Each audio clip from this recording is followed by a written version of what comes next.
I went to my boss and said to him, I'm going to go do this crazy thing, and I'm going to start this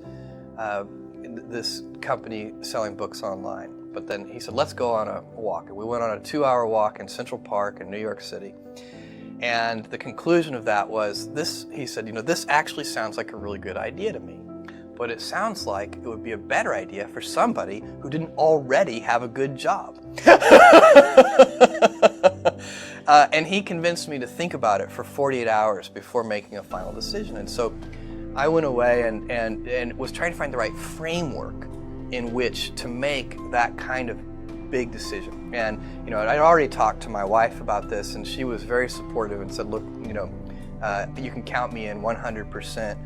Whatever you want to do. It's true, she had married this kind of fairly stable guy in a stable career path, and now he wanted to go do this crazy thing, but she was 100% supportive.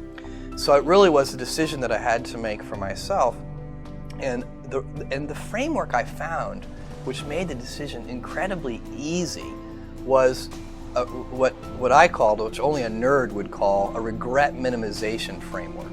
So I wanted to project myself forward to age 80 and say, okay, now I'm looking back on my life. I want to have minimized the number of regrets I have.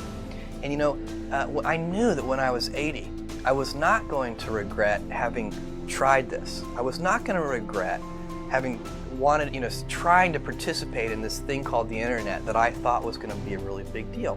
I knew that if I failed, I wouldn't regret that. But I knew the one thing I might regret is not ever having tried. And I knew that that would haunt me every day. And so when I thought about it that way, it was an incredibly easy decision. And I think that's a very good, it's if you can project yourself out to age 80 and sort of think, what will I think at that time? It gets you away from some of the daily pieces of confusion. I left this Wall Street firm in the middle of the year. When you do that, you walk away from your annual bonus. And that's the kind of thing then the short term can confuse you. But if you think about the long term, then you can really make good life decisions that you won't regret later.